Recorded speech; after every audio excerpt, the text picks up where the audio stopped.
That's right. It's Friday night. It's time for the grand jury. Folks, I'm excited for it this week. I'm excited for it every week, but I'm particularly excited for it this week. Somebody's got an open mic. I think sharpening a knife is what's happening, actually. But guys, it's the grand jury, the stream that takes does a mock grand jury like a game show. We take five volunteers from the social media platform X. They dedicate their Friday nights with us to review police use of force videos through the lens of a grand jury. It's not just like you sit in a space, just give me your opinion or so. We kind of have some rules like a grand jury does, some instructions on how to view these things. But let's meet our grand jurors tonight, our volunteers. I want to introduce to you Walt Martin from X. Walt, would you like long walks in the beach or what do you want X for? You do like long walks on the beach, though, I'm sure of it, right? If nobody's on the beach, otherwise I'd rather be up in the mountains. You know what? I could have gone with you being a mountain man too. I went with the beach there. You got me. But what are you on X for? What are you trying to put out to the world?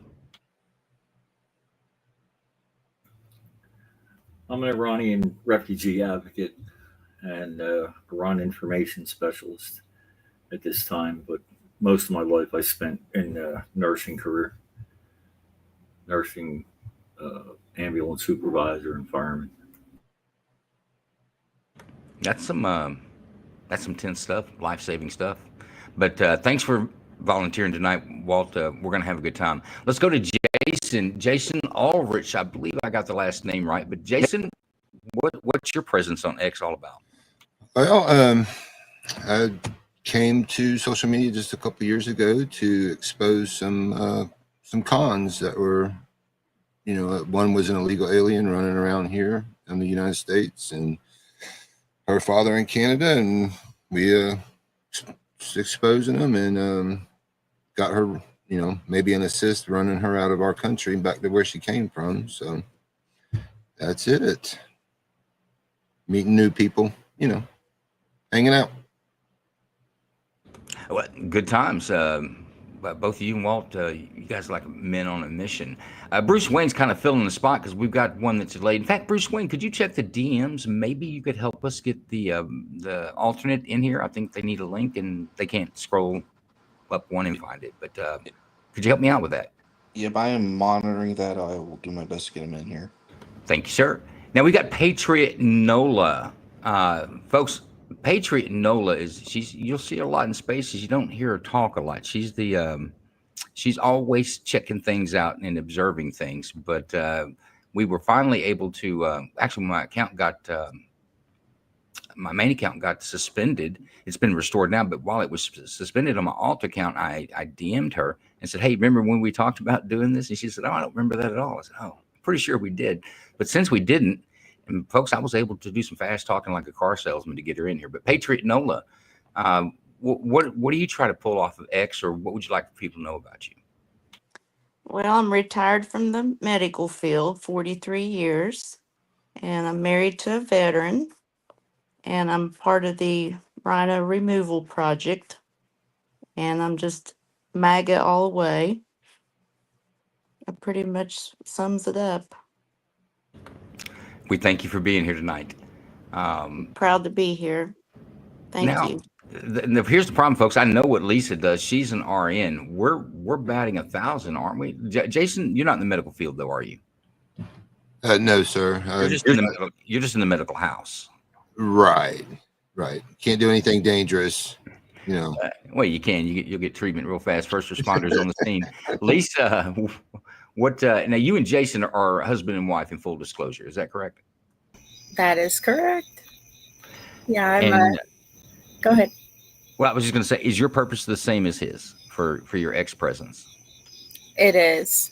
It is. I had originally come back to Twitter in late 2022, exposing a lot of stuff that I had learned related to COVID and the mRNA and all that stuff, and then it turned into something else entirely.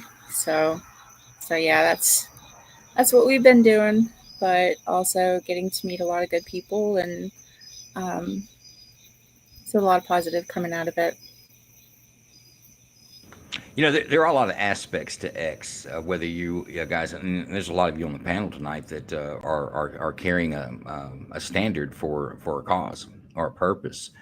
And there's a lot of people that are not. Everybody has their own thing. So X is a very interesting environment to be in, I think. But guys, I want to thank you for volunteering to be here tonight. I want to get on to some more introductions. I got Big Ron tonight. Big Ron is our court clerk, aka producer. He's going to flip the switches and ring the bells and keep us on time. But Big Ron's a Navy veteran.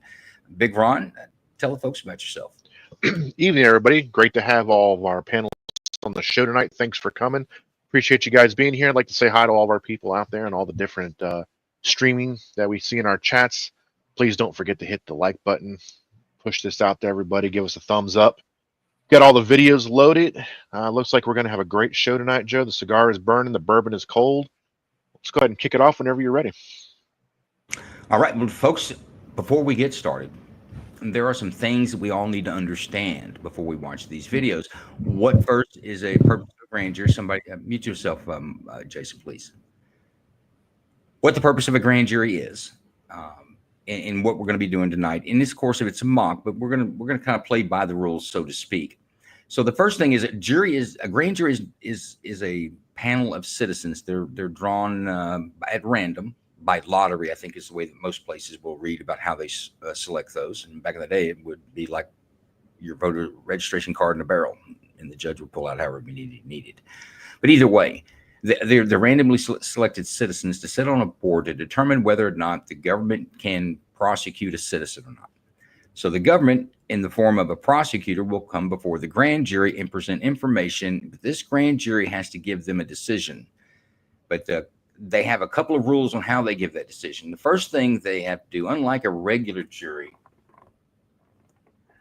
they've got to be convinced at a level called probable cause, which is just more likely than not a crime has occurred, and more likely than not the accused is responsible for the crime.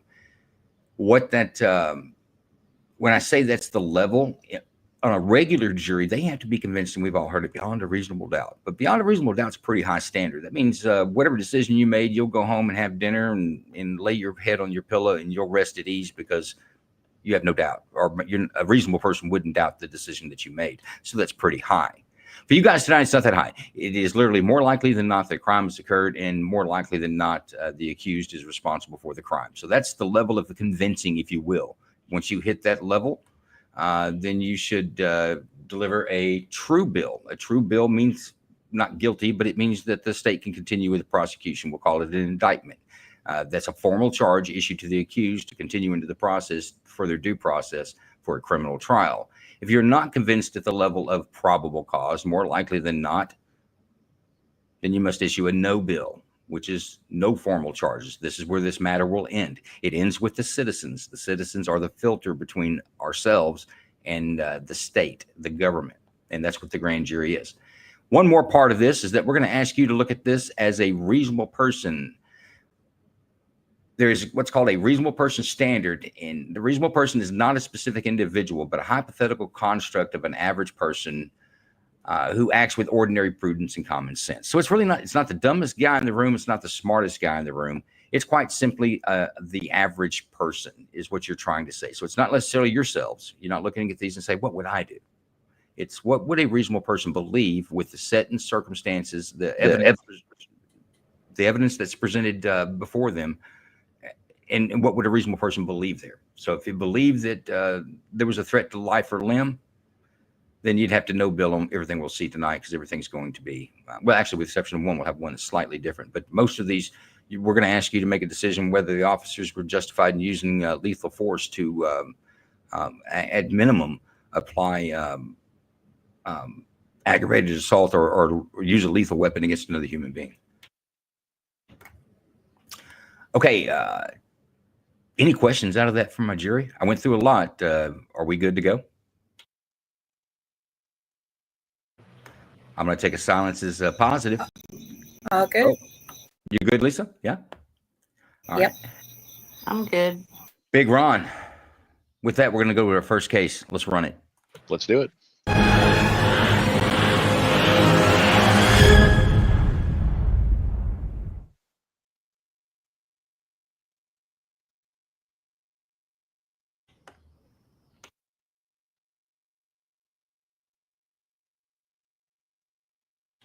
Your audio will kick in here in just a moment. He's in that 1.5-minute buffer.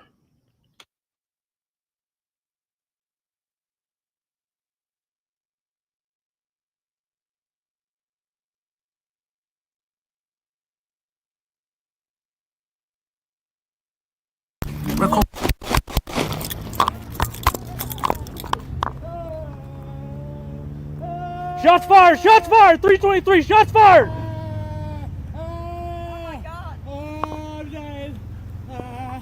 Do not reach that gun! Do not reach that gun! Do not reach that gun!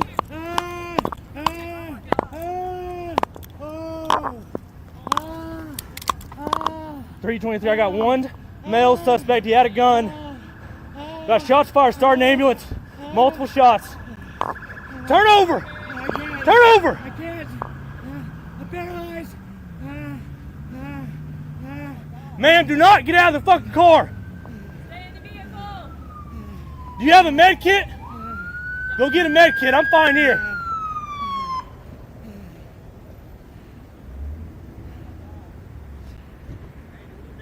Yeah, we need medical. He's shot multiple times. I have the firearm secure. The male is bleeding. I got the female and the whole car still at gunpoint. I'm trying to get some medical out of here.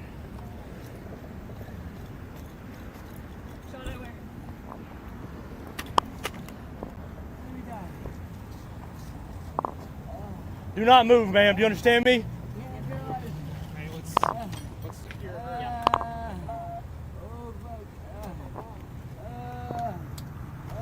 You don't have any weapons on you? No, sir. I had no idea. Get out of the car now. Oh my God. Oh my God. That scared the shit out of me. Yeah, me too. He starts to fight me and pulls a gun. Oh my God. Turn around, put your hands behind your back.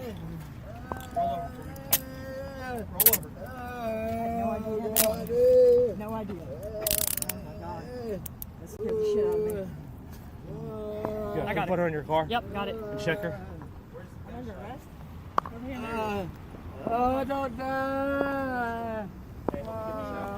I don't have any gloves on. Hold on.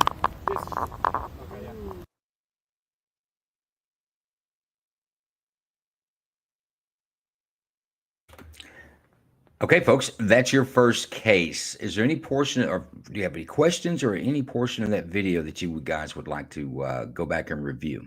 This is the examination phase of each case, where the grand jury gets to ask questions, which is unique to a grand jury or to a jury. It's the only jury that's allowed to examine and ask questions and review evidence as closely as you can. So now's your opportunity. Could we go back to the part where he starts to run around the front of the vehicle before he's shot? Yes, that's a good one. Sure can.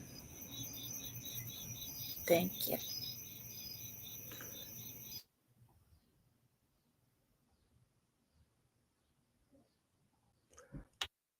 Let's take it from there.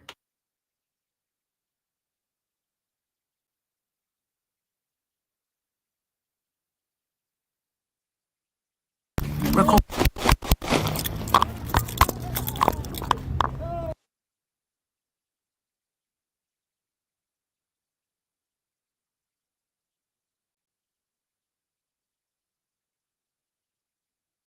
think maybe bump it here again. Yes. I'm gonna make it large screen, and we're gonna play that one more time, a couple of more times. I think you're onto something. This is the part you need to see.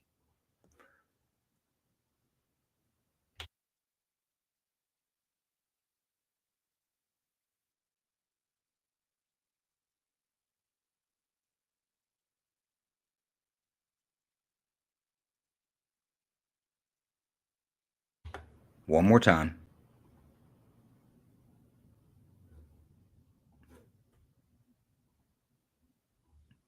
Okay. Any questions? Is that satisfied with the video part that you'd like to see before we deliberate? It did. Thank you. Perfect. All right. With that, Big Ron, sounds like it's clock time. Let's put these folks on the clock, guys. You have 10 minutes to come to a verdict. 3 out of 5 wins the day. So that's the vote count. I tell you what. Let's go to Patriot Nola. I'm going to go to you first. What's your general impression of the video? Where do you stand now? Not necessarily on your vote, but just what's your overall impression of the video? Well, it was a little hard to see at first because the angle of the camera. So, but anytime you run away like that, and he had his hand in his pocket there at the beginning too. So I'm gonna say no bill. You're going to say no bill just because it's kind of sketchy? And no, just because he was running away and he did have his hand in his pocket, and he pulled that hand out, and then the police officer saw a gun and yelled gun. So I think Okay, yeah, with the yeah. gun, that makes a difference, doesn't it? Yes. There being a gun. Yes. Okay. Let's go to Lisa. Lisa, what's your first impression? Your overall. This is what I think about it. Well, my first impression is that as he started to run, right as he got to the left corner of the vehicle at the front there, you could see his left hand raise up his shirt, which I assume is the point where he grabbed the gun out. I don't know what I'm supposed to assume, but that's what it looked like, where he went under his shirt to get the gun, and then immediately after, the officers yelling gun, gun, and shots. So my first impression is no bill. Okay, so there's some furtive movements going on there that you think a reasonable person would also believe this could be they were in a serious situation. Yes. Okay, I get that. You know what? That's very policey of you there, Lisa. I'm suspecting you of some things there. That sounds like cop talk right there. I ain't sure what the movement was, but it was furtive. Therefore, I was alarmed. Let's go to Walt. What's your initial impression, sir? I would say no bill. First off, he fled. The officer would have pursued him. But when he turned and didn't see him turn with the gun, but apparently the officer did, and the gun was laying on the ground next to the guy when he went down. So I would say no bill. Okay, so you did see a firearm, right? On the ground afterwards. Yeah. Okay. But he had nothing in his hands prior to that, so he had to pull it out, and that gives the officer a reasonable conclusion to fire before he gets shot. Yeah, you know what? I think any other person in that situation, I mean, they'd be hinked up. I mean, it'd be like you wouldn't ignore it. You know what I mean? That would get your attention. Wouldn't you agree? Just even if you're just a general person and that type of activity is happening right there in front of you. The guy was acting like that in front of you. I think that's reasonable. Jason.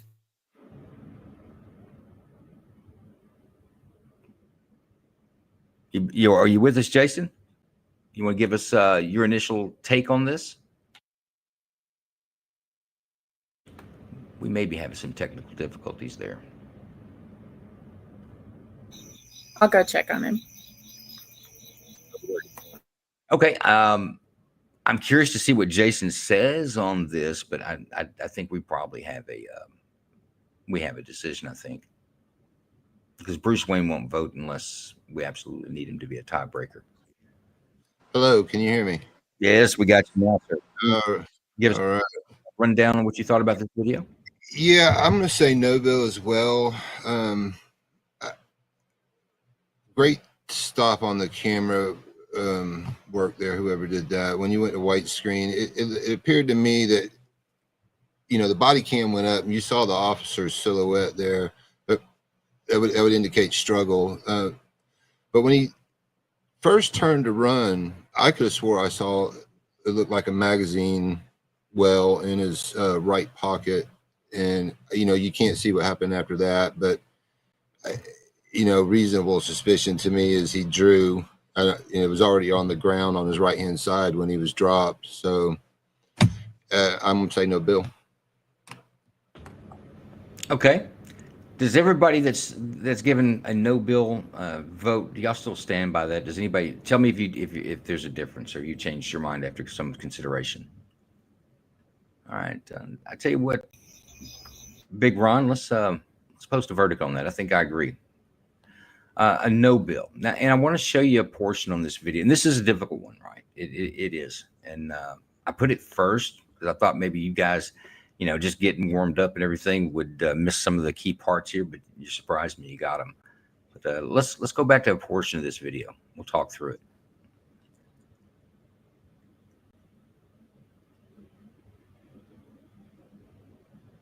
Let's see if I can pause it in the right spot here.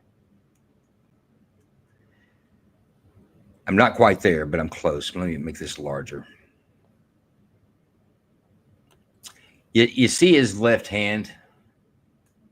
That's the hand that either, I think it had the pistol in it. He's already dropped the pistol. You can't see it in the way this frame is. I think it's between his feet, but it's a really small 25. It's real small and it's silver. It's a satin finish, like a 25, very small caliber pistol, like ladies used to carry back in the 80s. He's dropped it there. Let me see if I can't bump this back a little bit more. Too much. All right, that's just after they broke free. Where they have the white spot in the camera, he's up close and fighting, and I think it bumped the cameras while you had the white out. So it happens, but it's usually because of being hit. So now the guy's broke free and he's running. I don't believe he's got the gun in his hand right here, but we'll try it. Okay, there it is. That's the shot I want to show you. See his left hand extended. It looks like his index finger is really bright. It's not. That's the pistol in his hand. Now we'll try to bump it forward just a little bit here. You'll see him after he starts getting some lead put into him. He drops that pistol and it kind of bounces along the pavement with him and lands right where Walt had said. Let me see if I can't get that to go.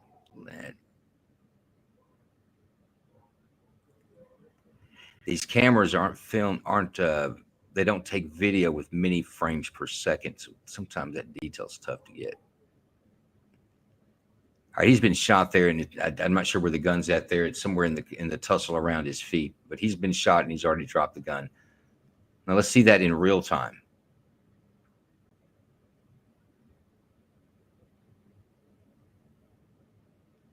Record.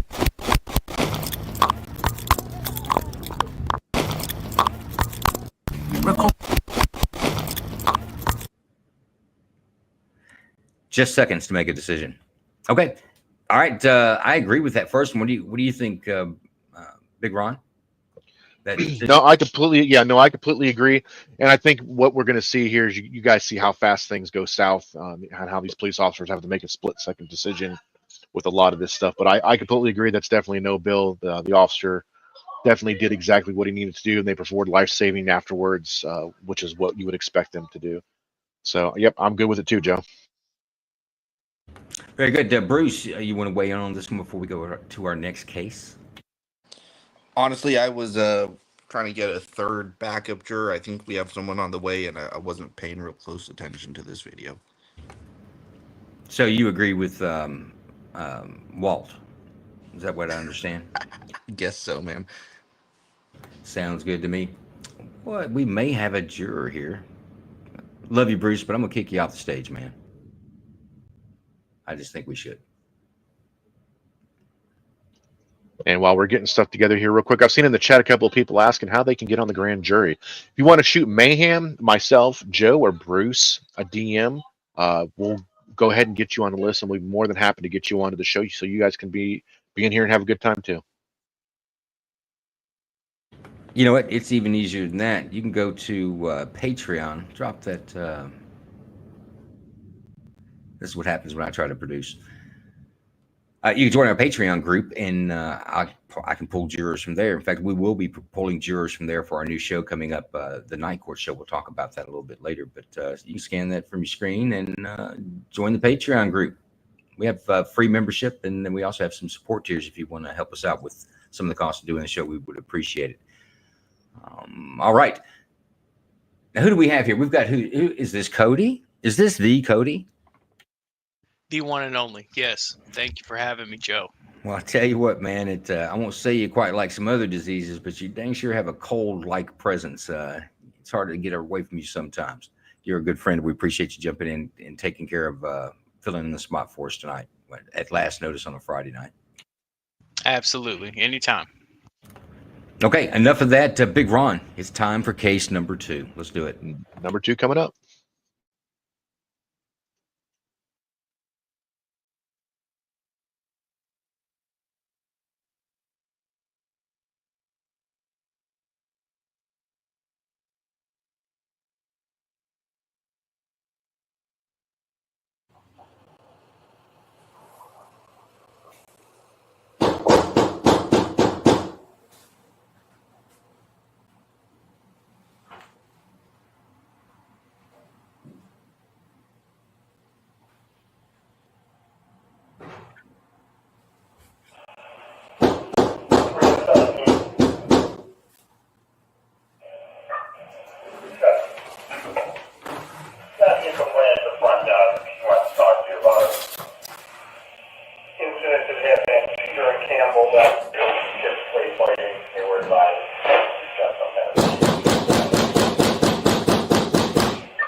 Cheektowaga Police, you lost some property. We're just trying to return it to you.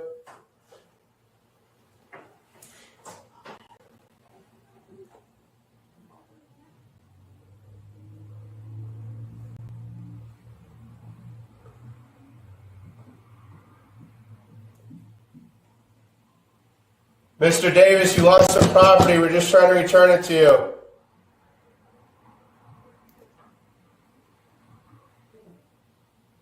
You left some stuff in your rental car. They called us.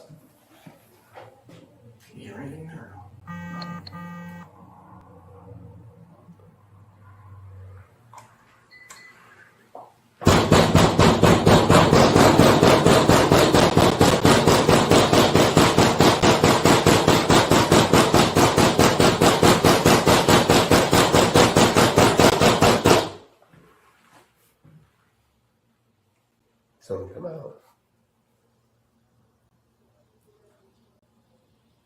Mr. Davis, you lost some property in your rental car. We're here to give it back.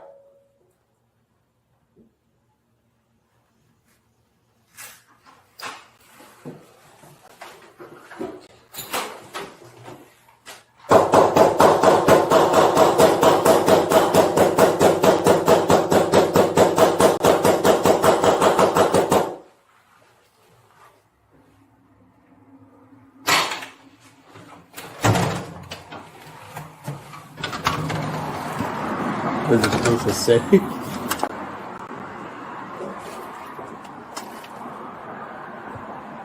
Can't see it.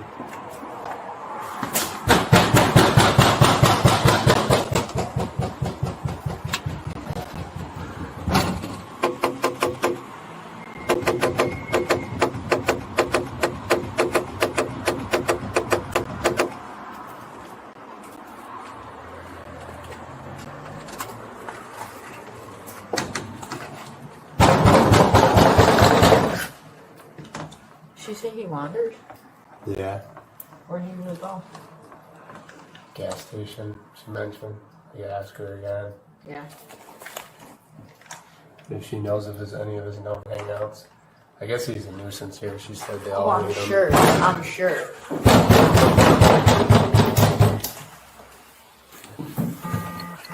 Oops. Oops. I'm just trying to knock. Oh, shit. This thing wasn't even on. Come on, please. What's that about doing? He got a knife. He's got a knife. Drop the knife. Drop the knife. Drop it. Drop it. Guys, good? We're good. Radio shots fired. We got one down. We're okay. Don't move. Don't move. Don't move. Don't move. Who's got medical left? You got medical?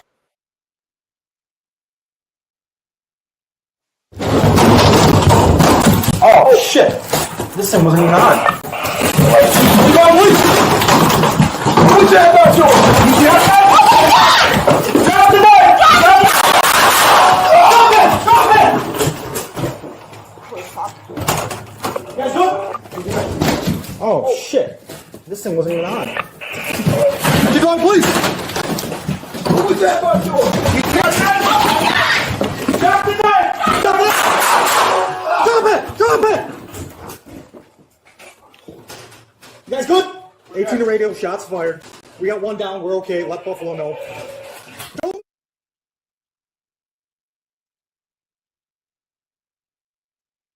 All right, folks, that's your case. Have any questions in parts of the video that you'd like to see again? I have a question. Yes, ma'am. Were the police within their rights to go ahead and break that door like that? Well, there could be a question about that now. When we come to the law, we apply what's called, I call Texas law. It's a little simpler than some of the Commonwealth states, but it's basically the same in most cases. In the case of an arrest warrant, an officer may break a door down to get you if it's a felony arrest warrant, if they know you're inside. But they may not do that unless they have a reasonable person would believe that your presence is inside that door. Then it really doesn't matter what door it is. You're at your neighbor's house, and they could confirm that you went in there. They can break that door to come get you out. Okay, can I confirm really quick that they were trying to serve an order of protection? Yeah, they were serving he was being violated. He had an arrest warrant. He violated a protection of order after a domestic violence assault. Okay, thank you. So they were there to arrest him. They weren't there to. By the way, if the police somebody's knocking on your door, first off, it is the police, and they're not there to return your property. I assure you, and they're not there to do that. But that's what they were there to do. And I think that we heard the discussion, did we not? You know what? I'm deliberating. We'll talk about this more in deliberation. Any parts of the video we'd like to see again?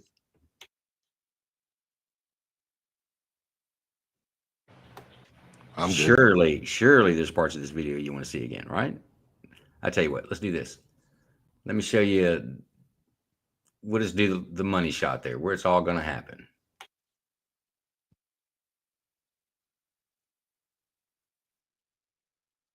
She said he wandered. Yeah. Where did he go? Gas station, she mentioned. I could ask her again. Yeah. If she knows of any of his known hangouts. I guess he's a nuisance here. She said they all. Now, why do you think she's asking that question? That's what they're trying to determine. They don't know if he's inside or not, is what I'm trying to get to. This is what they're trying to do, is make some sort of determination. That's why if he says, no, go away, I'm not going to come out, then they could break the door. But he hasn't said anything, and they're trying to figure out. They're not even sure if he's inside at this point. Oh, I'm sure. I'm sure.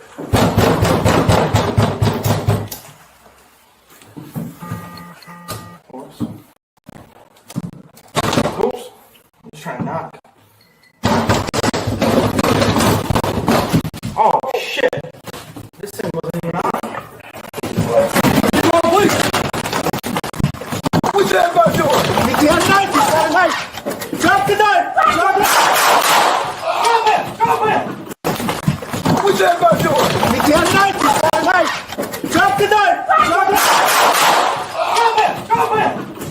One more time. This thing wasn't even on. Come on, please! What's that about doing? He had a knife! He had a knife! Drop the knife! Drop it! So here's my question to you, Joe, or to anybody else that wants to answer. So I'm of the belief they didn't have, probable cause to believe that he was in there. They knowingly, pushed the door in. Would that be considered something of like a, what would you call it, home invasion or something of that nature? No, I don't think the intent would be the same. They could be in violation of damage to the door and maybe breaking into. In some states, breaking and entering. Some states would call that unlawful entry. In other states, they could be guilty of that. I agree with that. But we're not here to discuss that part. We're here to discuss whether their use of lethal force was justified. In other words, did they have a reasonable belief that there was a threat to their lives, and did they have legal authority to be where their feet stood? That's the important thing. Where do your feet stand? Did you have legal authority to be there? All right. If no more questions on the video and no more questions on like the matters of law or procedure, I think it's time for deliberations, Big Ron. Let's get them a clock. All right, folks. 10 minutes, and I'm going to go to Jason right in the middle first. He's being all quiet. Jason, give me your overall impression of this video. I would say no bill. Without a doubt, they were there legally to serve a warrant for arrest. The door was faulty. I mean, it could be argued one way or the other, but he came at them with a knife. No bill. Well, here's my question to you then, Jason, if I may. So let's take the law enforcement aspect out of it. Somebody pushes in your door like that. Like, are you still within your right to, defend yourself within your premise? Well, I think, yes, you are within your rights to defend yourself, but he knew they were police. And in my opinion, the defense of his home stops the moment he came out that door at him. Just, from trying to be a layman and look at it from a simple point of view, that's just where I stand. He knew they were there. It's a good argument. But he did not come out. He didn't come out of his apartment. They kind of came in. Yeah, that's where I was kind of leaning towards, is that, he didn't open the door to confront them. They more or less pushed his door in knowingly. Yes, they pushed the center part of the door in, and then he lunged at them, and he came out the door. It's the way I saw it. I could be wrong. I tell you what, let's get a round of everyone's opinion in, and then we'll get into the granular debate. Walt, give me your impression, sir.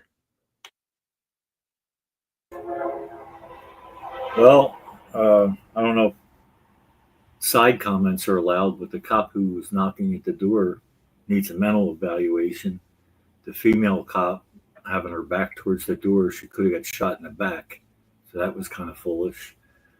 But the criminal himself, we can tell you what, we can talk about procedurals and our opinions on the police officer's performance. I have no problem with. Let's do that after the jury. Let's decide the fact whether this was a justifiable homicide. This man died.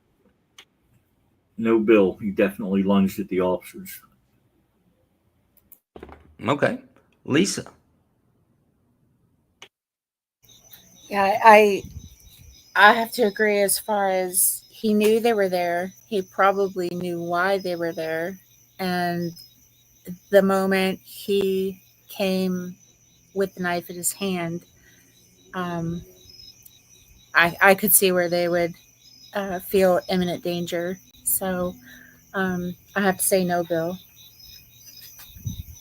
Okay, Nola Patriot, last of the first rounders. What's your impression or your initial opinion on this?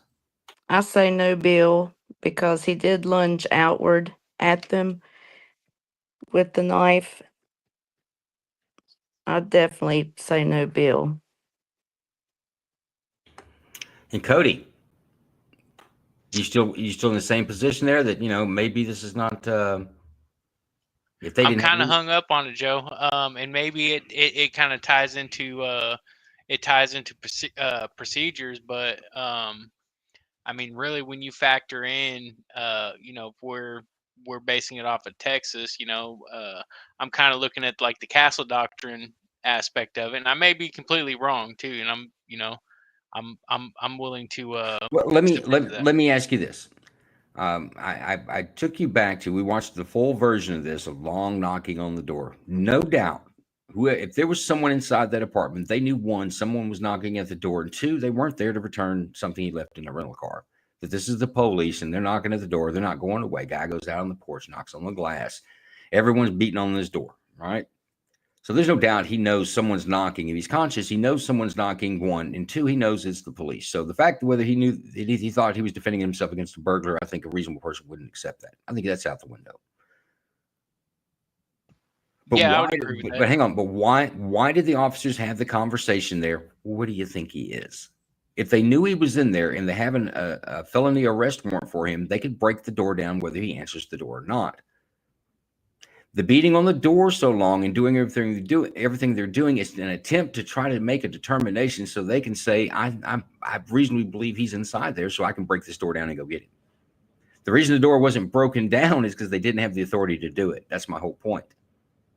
So did the fact that the door was defective, and we're still not sure if they didn't kick it. She was standing there asking where he was going. She took her foot and was kicking the back of the door that way. And the other officer is like, yeah, I don't know. And he's tapping. Oh, look, I'm knocking. Oh, I'm knocking. He's knocking hard enough. So he's going to put in his report. I knocked on the door and the panel fell out. Well, is that really what happened, or was it intentional? I think that's a decision that you guys need to think about. Because if you're not legal to be where your feet are standing, you lose your ability to defend yourself. Does that make sense? That's why a burglar breaking into your house does not have a right to defend himself. But if you encountered him, mutuals on the street, then he would have the right to defend himself because it depends on where your feet stand. So that's a question here. Do we think that this was a tactic? I'm telling you, the officers did. If they had the authority to break the door, they would have knocked for as long as they did. That knocking was irritating them as well, just like it was all of us. They were there trying to irritate the man inside so that he would say something because they did not have the authority to break the door. So the fact that the door either was defective or with all the banging, they broke it. But that's how they gain access in there. Do you think, and it appeared to be on the video that it looks like a ruse. He even says, oh, I'm just knocking. What's happening? He knows damn well what's happening. You see the look on his face and the surprise when he realized the panel was loose. So with that being, I'm sorry, go ahead. Oh, no, you're good. No, I was just going to say that kind of just goes back to my question of did they have the authority to break that door in? Seeing the 3 cop cars on the street, all the guy had to do was look out the window and he knows that they're not there to return property, right? But I do have question about whether or not them breaking that door in like that crossed a line. So now I'm kind of wondering if they were in the wrong. Let me ask you this. Mm-hmm. They obviously wanted this guy, right? They put quite an effort into being there, number one, in as many as they are, banging on the door as long as they did, having a discussion, what do you think he might be? They don't want to go on and say, hey, we couldn't find him. They want this guy in custody for whatever reason, whether it's a good reason or not. They want him in custody. We understand. A reasonable person, and I'll ask you this, a reasonable person would believe that, right, Lisa? That they wanted this person. Right. We could tell by their actions and the effort they put into it that this was something of interest. And they beat on the door for so long, and then they have a discussion of where do you think he's at, and whether they think he's inside, or they even say, do you think someone else could tell us that he's inside? Because that'll help too. It's like, yeah, I saw him going in there an hour ago. Well, I reasonably believe he's in there. They're looking for a reason to break the door down. That's why the guy's feigning the knocking when the panel falls is broken. And he finishes it out. So I would say they knew they didn't have authority to do it. Mm-hmm. So here's my thing too, Joe. If they did have the authority to do it, they would have done it already, right? Yeah, and that's what I'm getting at. So what I'm saying is, if it were a regular burglar situation, and they were to break that door down, and you're on the other side of that door, and you were to shoot that person, you would be just fine, right? I don't know why you breaking my door down. Right? I don't know why and I think I can assume that it's nefarious. Now, of course, he knew it was the police, but either way, I'm saying she asked, did the police have authority to break the door down? I think a reasonable person would believe that they did not, or they would have done it already. There was no, if you've got the authority to break the door down, why are you there for so long and banging on the doors? It's ridiculous. Yeah, so I'm gonna have to go. I mean, I know we only have a minute left. I'm gonna go with True Bill on this one. This was actually a really good one too, Joe. Yeah, I mean that's just me personally. I'm gonna have to go with True Bill on this. I appreciate the True Bill. And I didn't produce it. I'm gonna have to flip. I'm gonna have to flip to True Bill as well because of the way they gained access. Okay, that's two True Bills. Walt, I'm gonna flip too. Patriots flipping. That's 3. That's a True Bill. Walt, or is that Jason? That was Jason. Jason's a True Bill. 4. Walt, are you 5? I'm staying with no bill. Man of integrity. I appreciate that. Staying with no bill. Yes, sir. It's still not going to change the vote. Let's take the clock down, Big Ron, and let's post the verdict. It's a True Bill. Real quick on that one. I do believe that there's some issues there with law enforcement that should probably be dealt with. But I think in general, I think they'll get some slack on that. I'm sorry. I'm actually thinking about it as I'm saying it. I don't know that they will get slack on that. I was going to go that that they would get some afforded of the word is behave. I apologize so much. I cannot remember the word I'm trying to think of the word I'm trying to say. It's a legal term where they give them grace, basically. That it was a mistake, but it was mistake made in good faith. Good faith. I'm sorry. There it is. That they would give them good faith on this, but I think that the officer, in his expressions on knocking that door down, kind of put some water on a good faith effort on that. So I think there's a problem with that. And I do think the guy came out there to kill the police. He understood that, but I don't think the police had the right to kick in that door, and I think they knew that. Okay, enough with that one. Big Ron, let's talk about some range-minded podcast. What do you think? Oh, I love talking about some range-minded podcast. Have you ever wondered to yourself, man, what time does the store close? Or where's the best cheeseburger near me? Well, I'm not going to answer those questions. That's what your damn phone is for. Use that. Instead, if you have stuff related, to the 2A world, I'm your man. My name's Steve. I run the Range Minded Podcast. On the podcast, we talk about all things Second Amendment, whether it be new guns or gear. Maybe we talk about some training. We'll dig into Washington and the shenanigans they get up to. Sometimes we talk about the Supreme Court and the crap that they're doing. It's always a good time, a little smorgasbord of the 2A, if you don't mind me using that narrative. Either way, you can find us whether on YouTube or Rumble, Range Minded Podcast. I'm also on all sorts of streaming services, wherever you listen to your podcast, Range Minded Podcast. You can jump on the website, rangemindedpodcast.com. Maybe stop by, buy a patch and some other things. There you can link to the social medias and all that other stuff. Hope to see you there. It's always a good time. Anyways, you guys have fun, stay safe, and always stay range-minded. See you guys soon.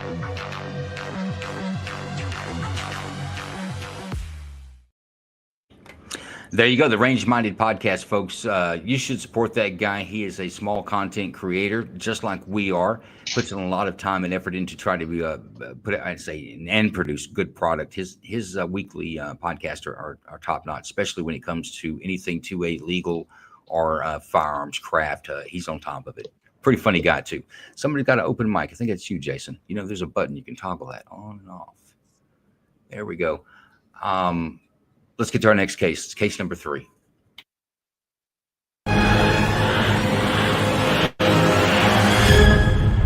Where do you underpass on your bro?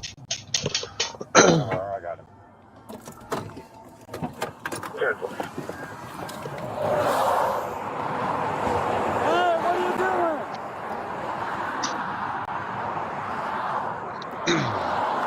Hey, no. Don't jump. No, jump.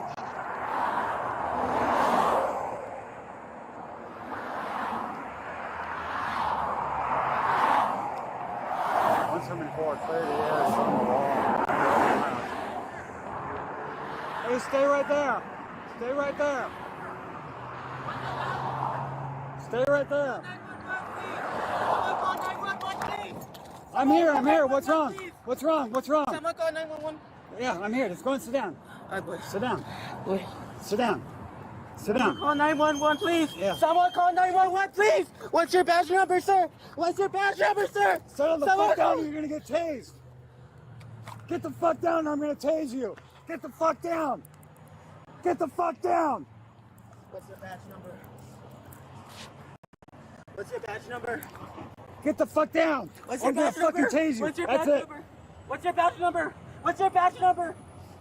Lie down. Officer, what's Lie your badge down. number? Lie down. Officer, what's your badge Lie number? down or you're Officer, gonna what's get your badge tased. number? Lie Officer, down or what's you're your gonna get badge number? tased. Officer, what's your badge number? Lie Officer, down, you're what's gonna your get badge tased. number?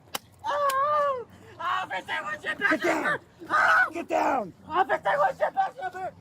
Get down. I'm gonna tase you again.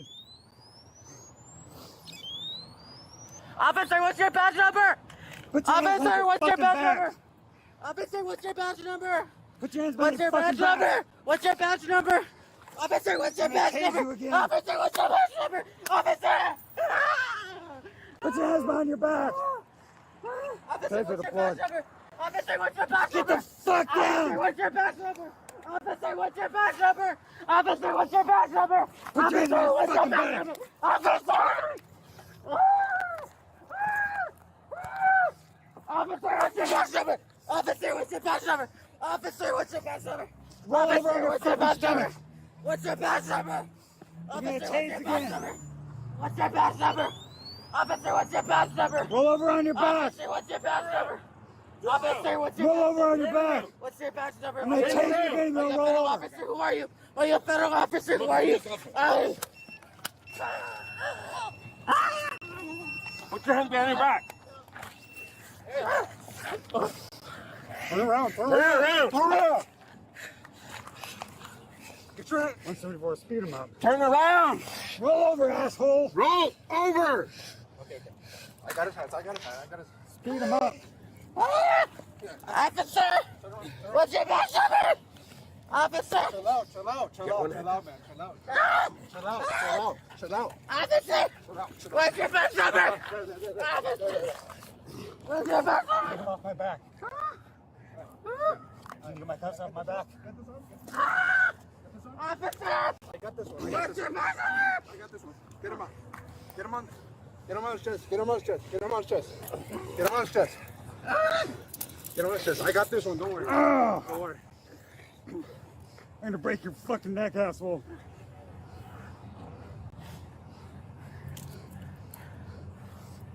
Chill out, man. What's your Chill badge out. number? Your badge number. Officer, what's your badge number? You got it? All right. Yeah. You're gonna have to give me What's this your arm. badge bro. number? You have to give me this arm, man. I got it from the back. I got it from the back.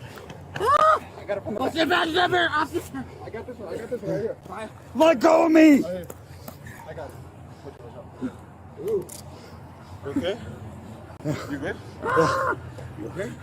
Officers continued holding Mr. Hernandez while awaiting on FMS. After about 5 minutes, FMS arrived and assessed him. He became unresponsive. Officers began chest compression, and FMS took over life-saving measures. He's got a bunch of scrapes and stuff too. I'm not sure if that was from us or before, but... No. Just I don't know how the hell he can get hit. I'm just trying to get to him. 911 here.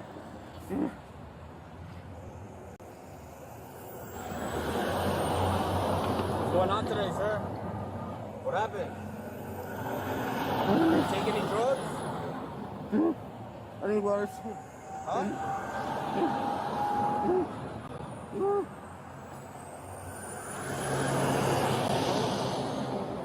You alright? Yeah, what's going on, first? How you doing? Nice to meet you.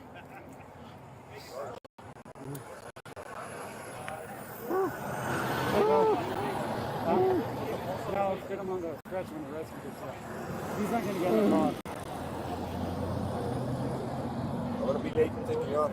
All right, brother. Hey, thanks again. No problem. No problem. You bite me, I'm going to beat the fuck out of you.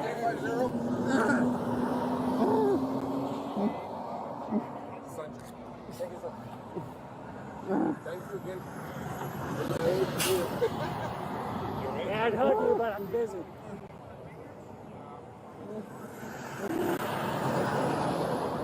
Do you guys have someone that could ride in the rescue with him? All right. Yeah, do you guys have someone to ride in the rescue?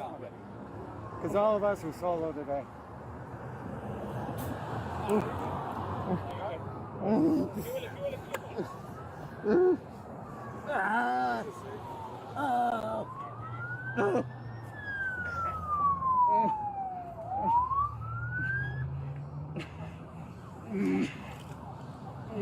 I'm not sure how the cuffs are going to work if I can get them on. You'll be fine. Oh, fine. Hey, calm down there. We got about 6 dogs and 6. Okay, that's fine. Just to me. Chill out. Just to me. Just to me. Chill out. Chill out. You guys have shackles? Yeah, we're gonna need some shackles.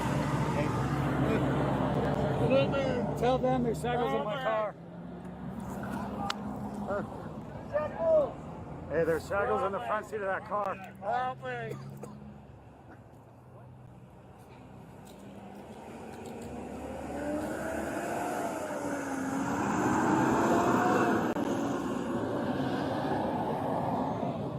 $174. Do you send the police number yet?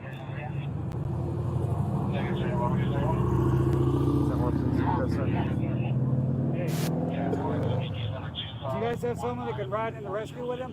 Yeah, I'll have to look you right with him. Okay, so we're all solo. And then I'll just follow him to the hospital. I'll handle it. I just need someone to ride in the rescue. No, we'll help you. Don't worry about it.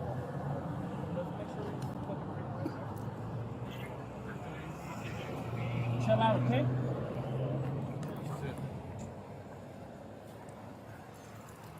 Chill out, man. Yeah.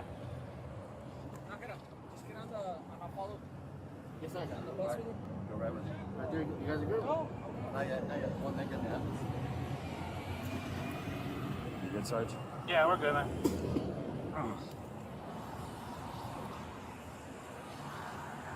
Hey, right? You okay, sir?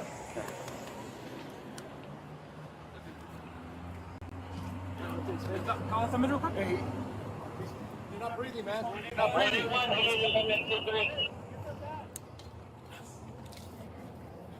Let me know when you're ready to switch.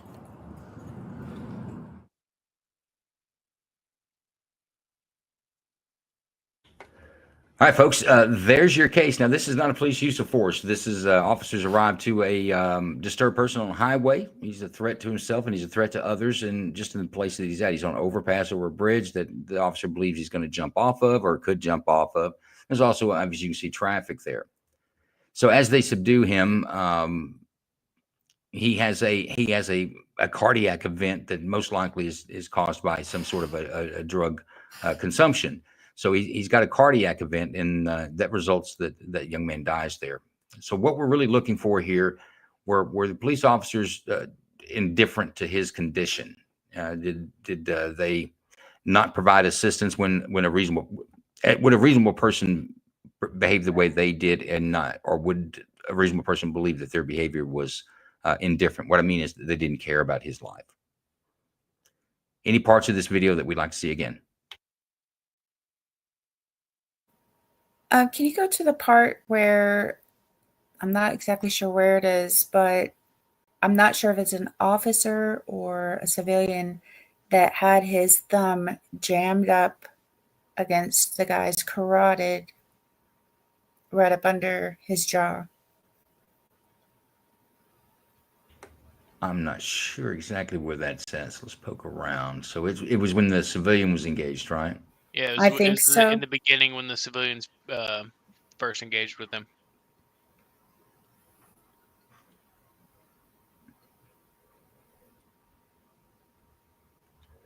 It was a hell of a tussle, though, right? Yeah. Absolutely. But we could talk about procedures all day long, but I think no reason not to just give your badge number if somebody's asking for it. If it'll help calm them down, why not? You think that's all Well, he needed? That's the number. he That was was. it. Here. It could be. I mean, if somebody's freaking out like that and all they're All right, asking for is your hang name on. and badge number. Hold up. Let's do deliberating during deliberations. We're still watching. Okay, so this is about the spot we're talking about here, right?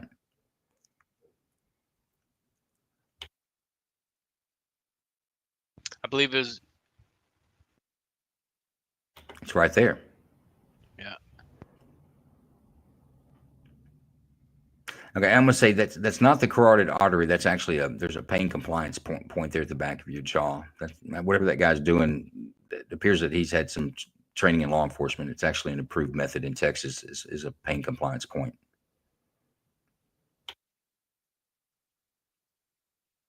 Is there more portions of the video we'd like to see? I mean, this is a long video. We can watch it again if you like, but I'd kind of rather bounce around to the spots that are of interest.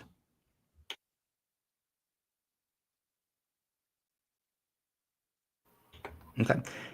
Any questions about the point of law we're looking for? We're looking for a deliberate indifference, true or not true, essentially. All right, Big Ron, let's take that video down. Let's put up a 10. I'm sorry, Lisa, did you have a question? No, I'm good. All right, let's talk about it. Let's get a 10-minute clock. All right, I'm going to, I think I've gone to Patriot Nola first. No, I haven't. Let's go to Patriot Nola first. I'm going to put you on the hot seat, Patriot. What's your overall impression of this video? Well, he was obviously on something, but I'm kind of like, why didn't they just give the badge number to try to calm him down? But I think he just got shocked too many times, maybe. That's what I'm thinking. Was for sure some taser deployment there. He looked like a porcupine there at the very end. Let's see. Let me think just a little longer about it. No worries. Let's go to Walt. Give me your first impression.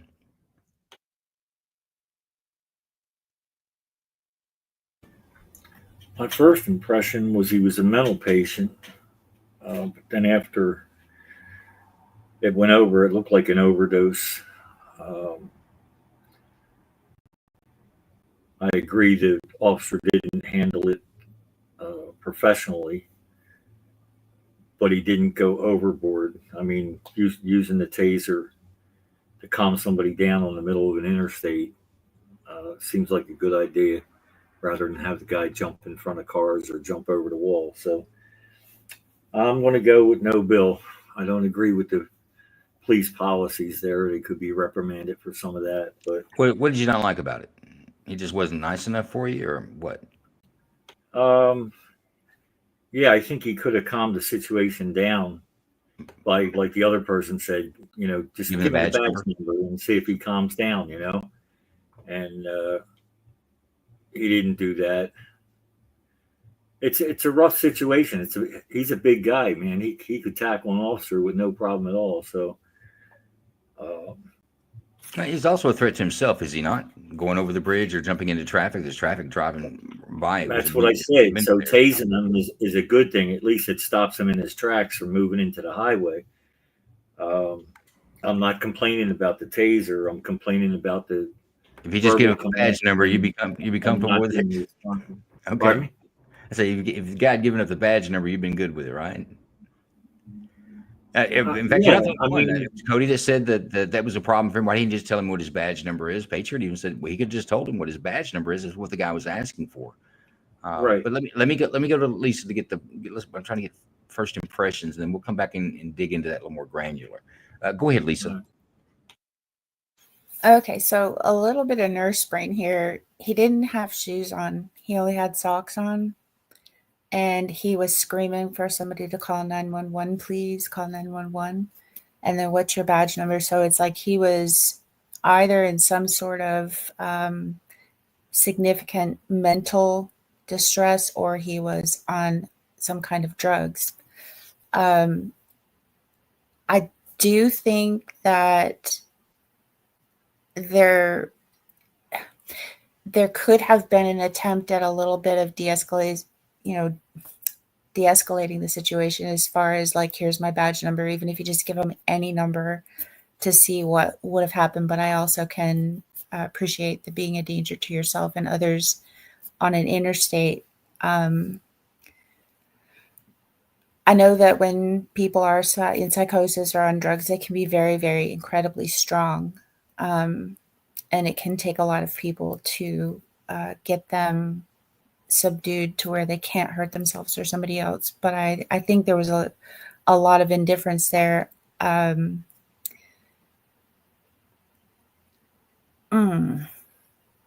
Well, can I like think about that for just a few more minutes? No, absolutely. I wasn't asking for a verdict necessarily. Just asking your All right. opinion.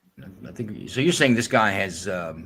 We're watching a mental breakdown, a full blown psychosis.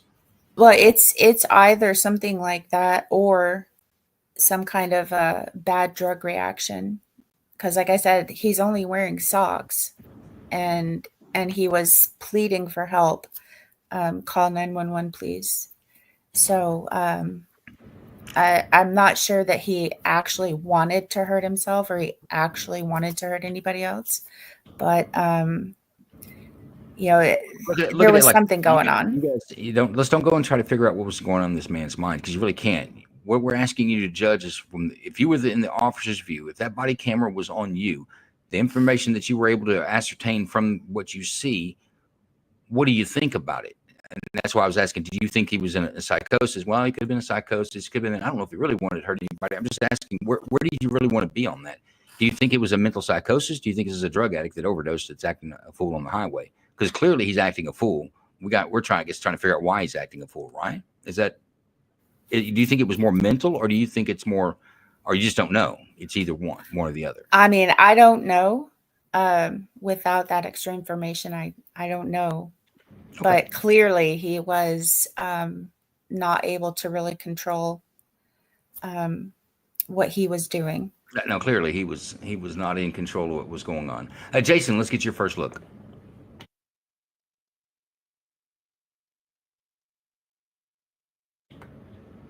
Are you with us, Jason? Yes, I got two mute buttons. I'm working here. Sorry about that. No worries. Yeah, I would say no, Bill. Yeah, he may have been jacked up on meds. He may have been having a mental break, but I believe the officer's job is, to secure the individual for and when EMS gets there to actually properly assess him for what he may need. And you can see when the responding officer got up, just a few seconds before that, the guy had grunted, and then as soon as he got up, the corporal or sergeant or whatever asked him if he was okay, and that's when they found him unresponsive. So I wouldn't say that was willful indifference. So you believe that the circumstances and the care provided was reasonable, right? Well, him being a threat under the circumstances, that's what I'm saying. Under the circumstances, everything that's gone in, they're taking everything in its totality. Yeah, the officer's behavior was reasonable and wasn't callous or indifferent towards this man's safety. This is a tough one. I mean, it is his job to secure him and make sure he doesn't hurt anybody. I know it's tough, but I hadn't even heard from Cody yet, and we got 2 minutes before we're going to get a verdict. Yeah, no willful. Okay, Cody. Yeah, this one's pretty cut and dry for me, in my opinion. This is a kind of like a George Floyd situation. A lot of times in these situations, you got to kind of take the human aspect out of it. He has the officer has a job to do, which is to contain this individual, which I think he did well. We can talk about procedures and what he should and shouldn't have done. Maybe he could have de-escalated by giving his badge number, what have you, but in terms of acting indifferent, towards this individual and, with what happened, I think the officer, did everything right. So this is going to be 100% a no bill for me. Okay. I tell you what, Big Ron, let's post a verdict on that. I think everybody's pretty going to be where they're going to be, and I don't really have any evidence or anything to try to change your mind. To be quite frank with you, I think it is a correct decision, a no bill. Sad situation. He was either going through some sort of a mental psychosis from mental illness, or it was self-induced by ingestion of some sort of intoxicant on board.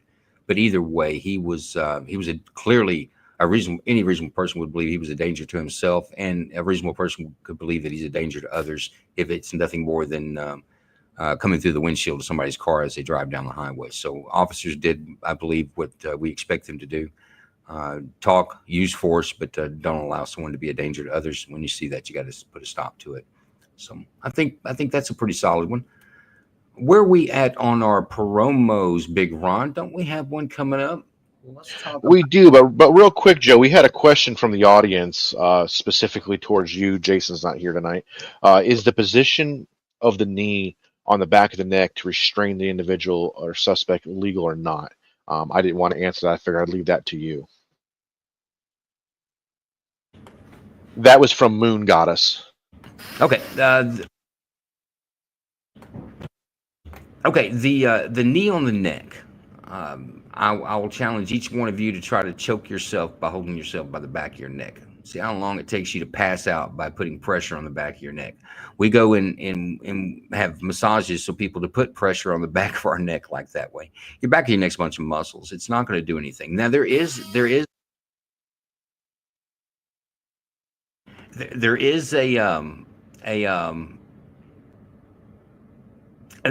positional issue that you can get into with someone's weight on the middle of someone's back, but it's pretty much on people who are typically larger folks. It can cause their diaphragm to get weak, so they just kind of slow. Each breath gets less and less and less until they die. The guy that was selling loose leaf cigarettes in New York was the result of that, but it was his own body weight. They just left him laying on his chest too long. After that, it would become standard procedure in training. That you once you get them handcuffed and they kicking around like a fish, then you at least put them on their side and have them bend their legs so that it doesn't there's not weight on their chest so they could suffocate. So I think there's no significance of the knee on the neck on this situation, and I think there was no significance on the knee on the neck on the George Floyd situation. Neither one of those are life threatening. If I may, before you go to promos, sometimes you got to think about these situations like a wild animal. Like these people are, whether it be a drug situation or a mental situation, they're really unpredictable in these situations. So I feel like anything you can do to kind of contain them until they can get the proper, medical or mental help that they need is really all that you can do. So that's why these type of situations are where they may be hard to, sometimes, deliberate on or witness. It's still important, an important factor to think about. It's that, these individuals are really, unpredictable. So you got to do everything you can just to kind of, box them in until they can get their help. Now, you know what you say is not untrue. It's you're gonna have to use physical force because reason won't work with someone that's in that type of position. Just quite frankly, it just won't work. Folks, a few weeks ago we had a special guest on, Judge Joe Brown, and he was a special prosecutor. It was a great episode. We hope to have him on here to do that again because we had great fun with it. And I'm just tell you, it's pretty cool to have Judge Joe Brown talking to you about police use of force cases on a video stream. But I learned then that he had a barbecue sauce, and our good friend Bruce Wayne has actually bought some of this. He said it's got a real coarse. The ingredients are real coarse, not real smooth, not creamy like ketchup. But check out the promo for this. And you can get it off of Amazon. In fact, he said he thinks you probably get it maybe a few cents cheaper and maybe a little faster off of Amazon instead of going to his website. But check this out. Introducing Judge Joe Brown's all-new barbecue sauce and seasoning. Justice in the form of flavor. With one taste of our premium blends of all-natural ingredients, herbs, and spices, you'll fall in love with meat all over again. Judge Joe Brown's all-natural barbecue sauce collection is made up of 2 zesty flavors, original and spicy. Law firms will take this as a retainer. What? It must be a law firm where they hungry as hell. Now you gonna help me with this parole I'm dealing with? Yeah, folks, I'm gonna tell you, Judge Joe Brown is cool as a fan, but I believe that's JJB bbq.com, or you can get it off Amazon, Judge Joe Brown barbecue sauce. But Bruce Wayne, Bruce, you with us? I'm gonna try to bring him on stage. Maybe tell us a little something about it. How's that for a surprise, Bruce? I just jerk you up on stage, but tell us about this Judge Joe Brown barbecue sauce you bought. It is fantastic. It is, and I'm not just saying this because I respect Judge Joe Brown. It is the best barbecue sauce I've ever had. Like Joe was saying, it's nice and coarse. It's got a good texture and the best flavor. Like, it just tastes fresher. It's not that sickening syrupy sweet that you get from a lot of the store brands. It is. I cannot recommend it enough. It's delicious. But, that's my appreciation for the man taking the time to come onto our show and spend some time with us. That barbecue sauce sounds good. I'm going to order some and suggest you guys give it a shot. It's the time in the season. All right, I believe we've got 2 videos left, don't we? Big Ron, how are we looking on time? We're looking good on time, Joe. We got 2 videos left. So if you want to kick off number 4, we can kick off number 4. Let's do it. Let's drive number 4. Number 4 coming.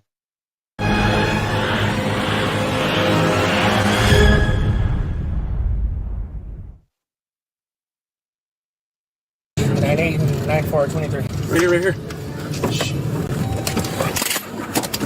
What we got now?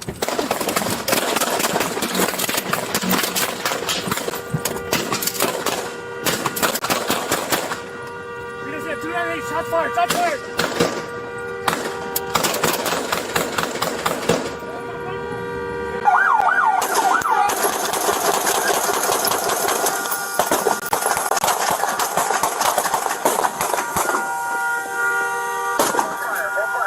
Hold fire! Cease fire! Guy in the truck.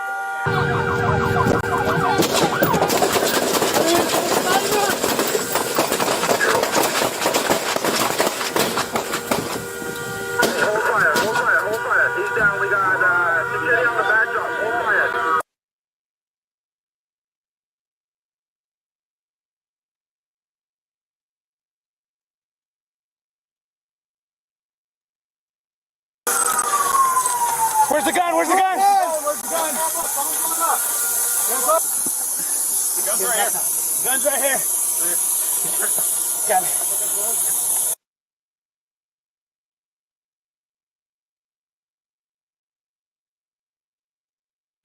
All right, folks, there's your case. The call was an active shooter at a Walmart, and law enforcement arrived. You see what happened once they arrived on scene, and they began to engage the what they believe to be the assailant immediately. Any questions or parts of the video that we'd like to see again? Can I see the very beginning again, if you don't mind? Yeah, me as well. It started hot and heavy. 9 8 and 9 4 23. Right here, right here. What we got now?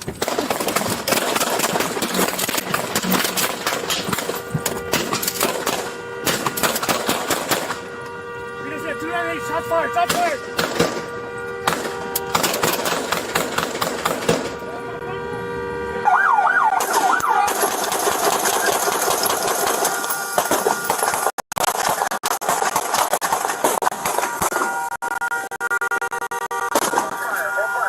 Hold fire! Cease fire! Guy in the truck.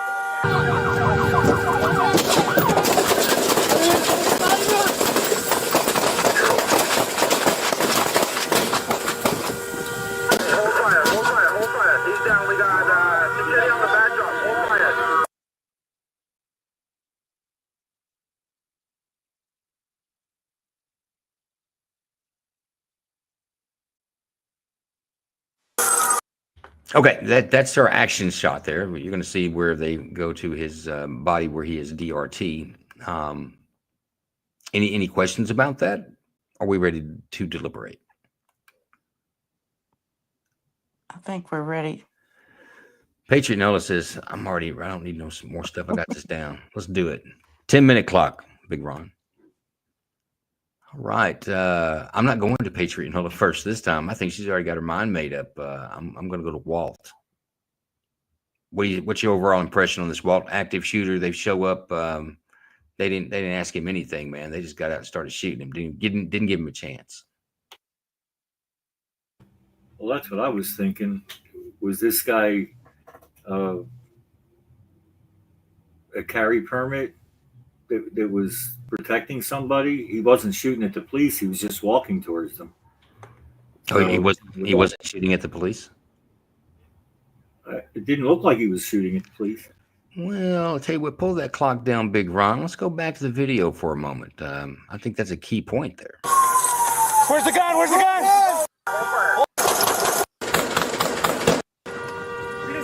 Shots fired! Shots fired! It's going to be at the beginning here. 98 and 94, 23. Right here, right here. Put the gun down! Put the gun down! Put the gun down! Put the gun down! Put the gun down! Put the gun. I want you to watch at the curb there. You're going to see some police gunfire strike the curb, but watch the grass right in front, like a straight line between the suspect, silhouette of the suspect, and the hood of the car. Watch the splashes of the rounds from the suspect's gun into the grass. Down! Put the gun down! Put the gun down! Put the gun down! Put the gun down! And it ends with the round coming through the windshield of the squad unit there to the far left. Does that change? Does that change anything for you, Walt? Yeah, I didn't catch him. He went into combat stance right before he started firing. I didn't catch him in the first. So his holding of a concealed firearm license is probably not even a point that matters, whether he was or wasn't, right? Yeah, no. Like I said, I didn't see it. It looked like he was walking straight towards them in the original, in the beginning of the video with his arms down. But just at the very end, before they started firing, he went into combat stance. He Yes, was sir. And I would say to you guys, if I just go back and show it to you, it would just be like a presentation where I'm going to show this and give you my opinion and show you the evidence why I came to that, and you would all agree with me. It wouldn't be very exciting. So I leave it to you guys. We've got one more video left. So when I say, is there any other part of the video you'd like to see, just get me started on the video, and I might even just take you to spots that you might need to see over and over again. I get that. I get how this works, but you guys need to go back and watch that video again. There's little things that make a big difference in some of these videos. Like the door, I'll give you the door knocker one as an example. Just the way that officer finally got into that building changed everything there for me. But let me go to Jason. Give me your initial opinion on this one after I've tarnished it with my conversation. Yeah, no bill. No bill. Damn it. Cody, I know you saw it a different way. Did you say Cody? I did say Cody. Yeah, no, I mean, Joe, I thought the last video was going to be like this is really cut and dry. This one actually, even more so. You didn't have the emotional pull of being able to talk to the suspect, seeing kind of what's going on. It's really just pull up and you encounter this individual and he just starts, he obviously is getting ready to do something and then fires at the officer. So this is really cut and dry for me. I would be curious to see the little things either you point out in this or somebody else finds in this. So in the law enforcement agencies that I worked around, that situation, that story would have been told to the cops. Man, we rolled up to Walmart and it got Western right off the get. Gunfight started right at the beginning. Patriot Nola. Now, I know you had your mind made up early, but I'm sure we've convinced you with the deliberations this far. Where's your stance right now? Still the same. He obviously was an active shooter. So to me, he was already coming towards the police officers and was getting ready to shoot anyway. So he already had his gun out. So definitely no bill. Sure enough, Lisa, I saved the best for the last. What's your opinion on this? What I saw, I clearly saw his arms go up and his legs take a different position, and picked up on some of the shots. And I figure he was firing because the cop car horn started going off, for some reason. But I think definitely no, Bill. Is anybody on the fence that I could convince him otherwise? Or is everyone in agreement with a no bill on this one? Speak now or forever hold your peace, like they say at weddings. Big Ron, let's post a verdict. That's a no bill.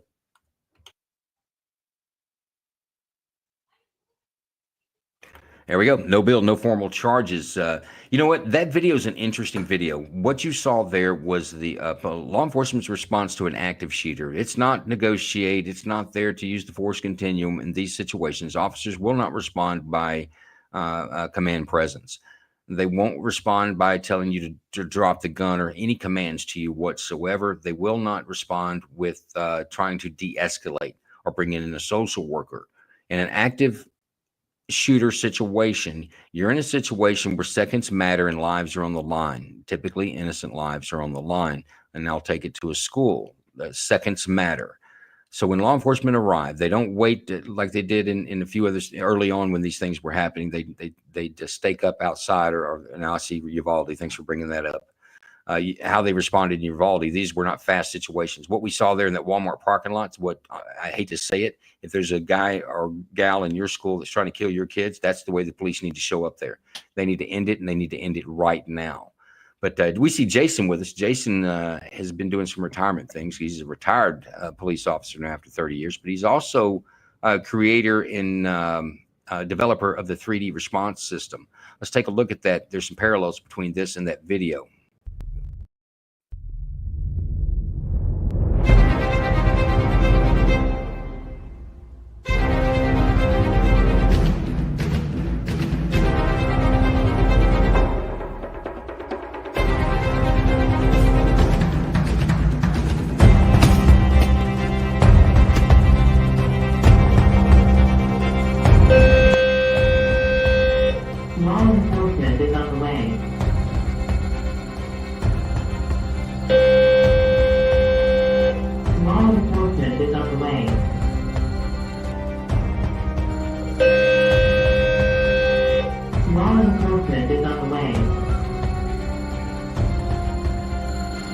I see you entering, take a right. You're going to proceed down the long hall, all the way to the end. You're going to go till the end where you're intersect to the classrooms. Keep going, I see you moving forward. Subject is held up in classroom 203.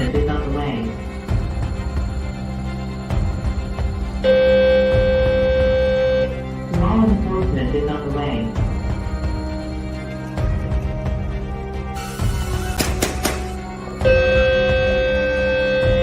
Law enforcement is on the way.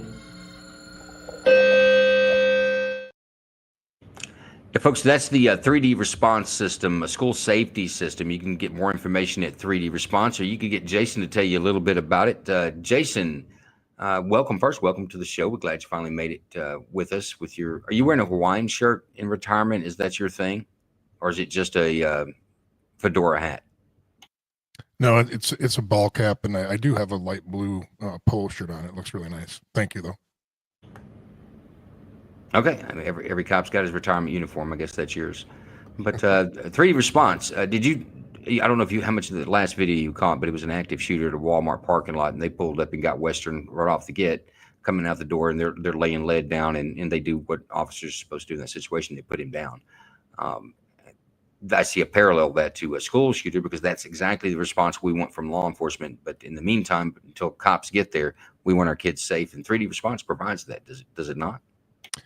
Yeah, we are literally, I think, the only company out there right now that actually looks at the stakeholders, which are the children, the teachers, and the police officers.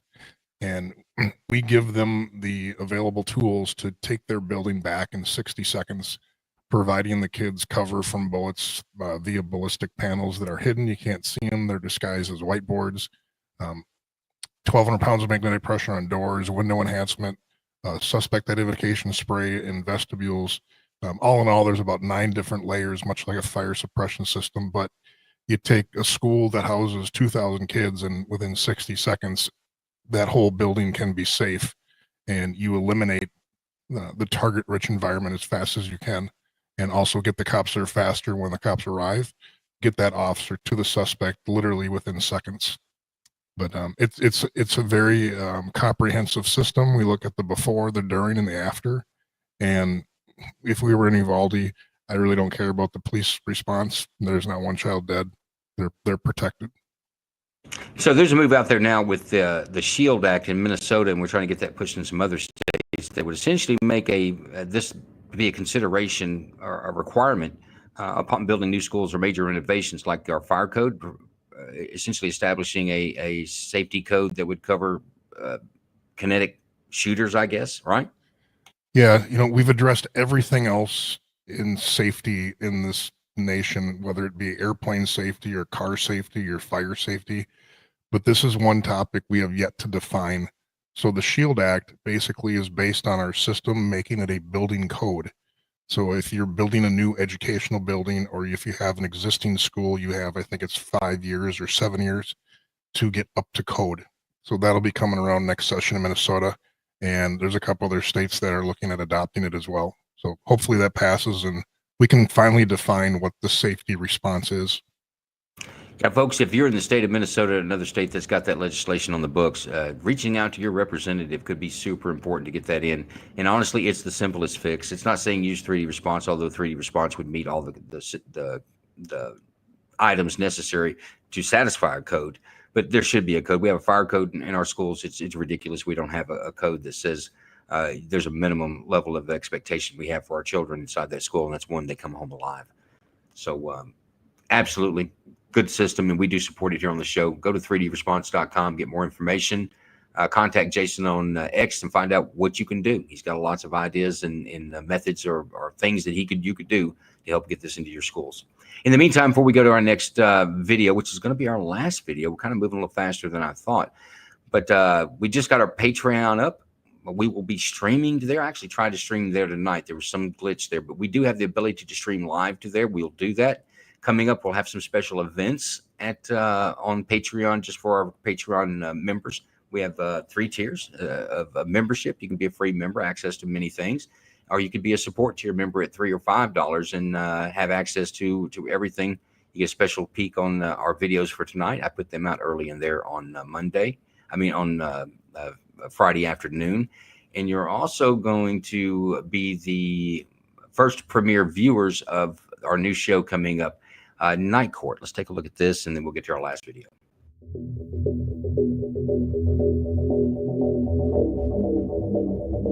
Intentionally or knowingly possess a short barrel firearm, to wit, an Eastern Arms 16-gauge shotgun, against the peace and dignity of the state. Signed, Foreman of the Grand Jury. Thank you, Mr. Harwell. And Mr. Young, how do you enter a plea? Not guilty. Not guilty. Can you please describe what he is wearing and where he is seated? He's seated at the table there, and he's wearing a light blue shirt. And you mentioned earlier that you got a search warrant put together. Were you able to execute that search warrant? Yes, we were. And what kind of property were y'all actually looking for? We were looking for gold, coins, and other precious metals, firearms, and items that were specifically taken from that specific residence.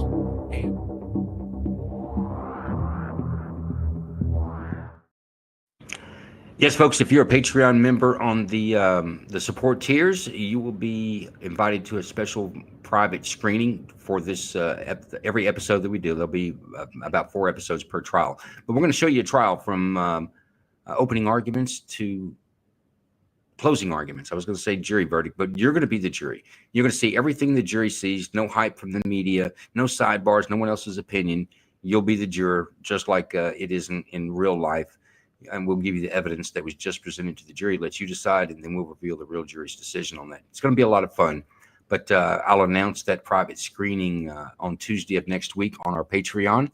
and anybody that's on our Patreon tier member list, you're more than welcome to join, but it'll be a private screening. With that, enough So if I self-promotion. may, I What? do apologize. If I may, really quick, Cody, go ahead. Patreon being brought up. I did just get 4 1 month premium tier subscriptions for Joe News Patreon. So for the first 4 people that sign up to Patreon will receive 1 month of premium tier Patreon. So I'm going to send that link to you, and you can share it out to everybody who DMs you about it.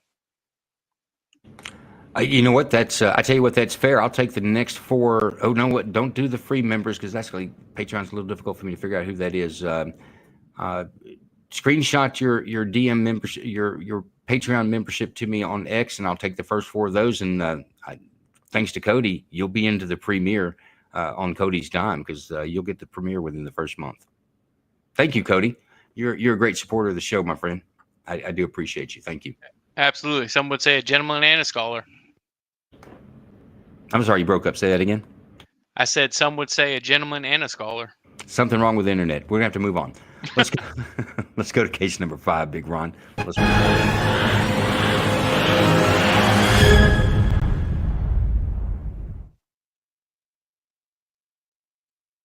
But in order for me to know what's going on with you, I need you to take your hand out of your pocket. Okay? That way we can talk. We can. Get you help, Nene. I'm Yeah. right here. Your mama is here with us. I'm We right just try here, to Nene. get you some Don't help, make okay? nothing worse than it is. It's not real. Okay? It is real. It's not real, baby. Hey, Nene. We Just here. take your hand out of the Sorry! Yes, Nene!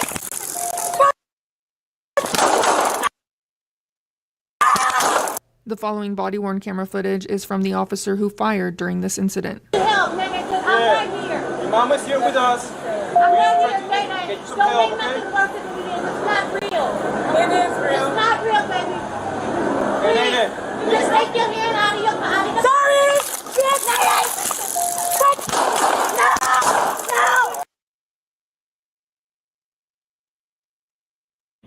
As Drax would say, short and sweet, but that's your video there. The original call was an assault in progress at I believe a Walmart, but a box store like this.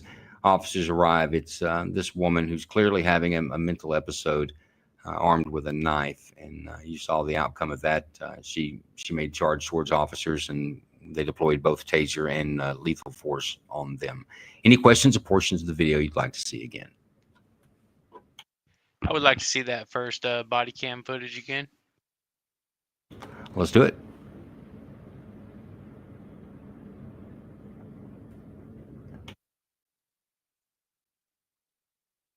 Out of your pocket. Okay? That way we can.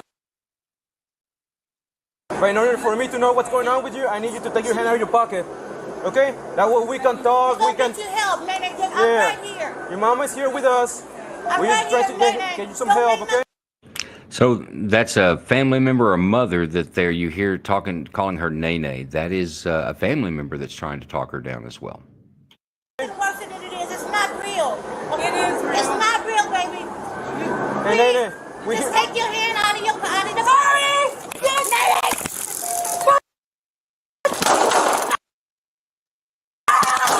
The following body-worn camera footage is from the officer who fired during this incident. Help, Nene. I'm right here. So there's your first body cam footage there, Cody. Did that help satisfy anything for you? Absolutely, yeah. Yep, it sure did. Yeah, so I missed the weapon, and then in my opinion, I feel like that angle is better. So yeah, I appreciate that. All right. Any other questions or portions of the video, guys, before we go to the clock? Big Ron, drop it on. It's clock time. 10 minutes. I've heard from Cody. I want to hear from Lisa on this one. I think that the fact that she had that knife, they tried to talk her down. She started coming towards them with the knife out. They tried non-lethal. She was still coming. So I think it's a no bill. Okay. So the fact that, what if they didn't use the taser? Would that have changed your opinion? No. Okay. We're going ladies first this time. We're going to get Patriot Nola next. I think the officers were justified in what they did, so I'm saying no bill. Okay. Range Minded said they should have called a social worker. I don't think you guys are looking at this clearly. Range has clearly got a better look at this and says what's best for us all. Jason, you're next, my friend. Tell us about the social worker. Well, I don't believe a social worker would have helped in this situation, but I'll go with no bill as well. Okay. No more to add to it than that? So, I mean, I guess what I'm asking is pretty straightforward in your mind, right? Yeah, it was straightforward in my mind, pretty clear, cut and dry. Okay. Walt, your view, sir. No bill. Person with a knife can move 15 feet in less than a second and a half. She was about 30 feet away. Just enough time for the officer to draw his weapon and fire. Okay. Okay. No, so what about the mental illness? And we bring this up all the time, but what about the mental? Was this clearly a mental illness issue, right? It looked like it to me, but the moment she pulled the knife out and started going forward, she would have hurt somebody had they not stopped her. Okay, makes sense. Makes sense. And being in a public place too, that makes a difference. Luckily, she Well, went let me for ask you this though: being in a public place, why does that make a difference? Because they could just injure anybody. So the injury to third parties, just other people around. She was a threat to not only herself, the officers, but others outside of herself and the officers. Right.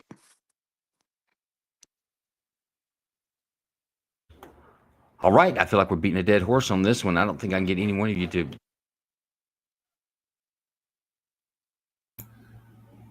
I was surprised she didn't go after the female officer who was closer. She went after the male officer. Mm-hmm. I mean, mental illness. I mean, you can swing any which way, but it don't matter. I mean, you have somebody coming at you with a knife. It doesn't matter, what kind of Gilbert Grape situation you got going on there. Yeah, that person's got to go down.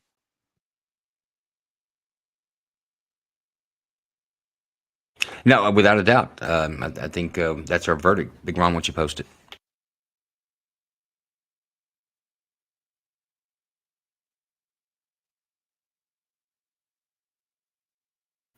Right on. Well, there it is. That's our verdict, folks. That's our cases tonight. What I'd like to talk about, how'd you guys like being on the grand jury? What kind of an experience was it? Would you recommend it to others? If you wouldn't, then just remain silent.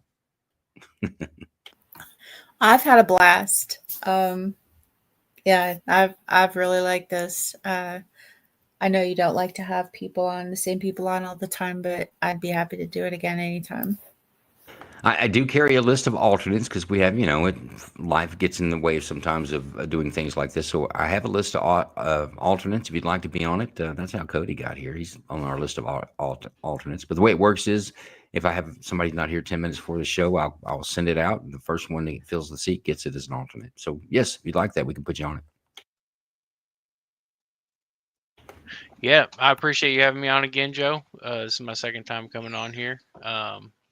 It's always a great time coming on here. It's something different from the everyday routine. So 100% recommend anybody signing up and becoming part of the grand jury. You get to look at these cases from a different lens and kind of dive a little bit deeper into them. So I definitely enjoy coming on here. I appreciate you having me too. It's always a pleasure, Cody. You are actually a great supporter of the show, and you've kind of been there for a minute for us. We appreciate you. Patriot Nola, what are you going to tell your friends? I loved it. I loved the whole thing from start to end. And I recommend it to anybody. And I'd love to be an alternate and be on again. Sure enough, we'll sure get you on that list. I'll make a little DM group for us all so that get back. You got to be watching this around 10 minutes till, because it'll go fast. But I do appreciate you, Patriot Nola, taking the time to be on the show tonight. All of you guys. It was great. Walt, what now? This is something I kind of just sprung this on you in the middle of nowhere, right? So, what did you think about the show? I like it. I think people that watch police shows on TV might get a good view of it. I'm going to be honest with you, Joe. To me, it feels like work because this is part of the things that I do during the day. So it was interesting, and getting a second chance to see the video, a replay,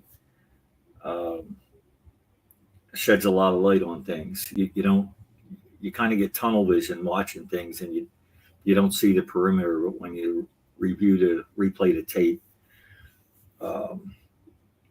and watch a different angle or a different suspect. It brings it together what the police are up against. So now, without a doubt, it's better evaluation, seeing it 2 or 3 times.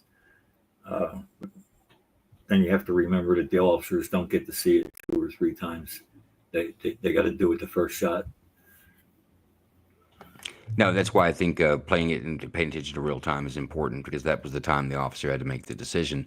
But what I'd like to also portray, and we want to have a good time. That is a large portion of this. It's entertainment. It's Friday night. We're not studying geometry typically unless we have to on a Friday night. But the informative portion of it is to kind of give folks kind of an idea when you're put to the task to look at things and not just give your opinion on just what I think, space style, as I say, when people just get up and they just start talking and go down all these different paths and just tell you how they feel about everything. But none of that really can be backed up, or you don't really have to stand behind it. But when you look at things like through the reasonable person standard, and with the instructions that we've given you as a grand jury, which a real grand jury gets actually instructions more precise than what I've given you. When you have to look at it through those lenses, it's sometimes an uncomfortable task. Sometimes it's difficult to give the decision that you don't like, but it's the right one. And that's one of the things that I'd like to try to portray with this. But guys, with that, I will tell you, we have I'm going to put our Patreon up one more time, folks. I'm telling you, you're not going to want to miss the early preview of this new court show. You'll see the story from beginning to the end, just as you were a juror. You will make your decision as you were a juror. Hey, take that comment down, my friends. I can't even read it. There we go. Put another one up. There we go. Take that one down too. But let's join the Patreon group. And guys, we'll have an X space going. It's going right now. Fiji on X space has been running a companion space with it. Has been running a companion space with this. Give us about our staff here. Give us about 10 or 15 minutes. We'll join you in there and have an after party. I encourage all of our jury members to show up there. You guys are premium to get mics, because there's guys in there may want to ask you questions, some of the decisions that you've made tonight. And I want to throw some apologies to Jambalaya. She's had technical issues again tonight. Didn't make it in here on time, but she's been watching the show from backstage. Jambalaya, I'd love you to join us in the after party too. And we'll see if we can't line it up again, but we've got to hit that 9 o'clock hour, or the train's got to move out of the station at the right time. But with that, folks, we're going to end the stream. We'll see you on X in the after party. Thank you.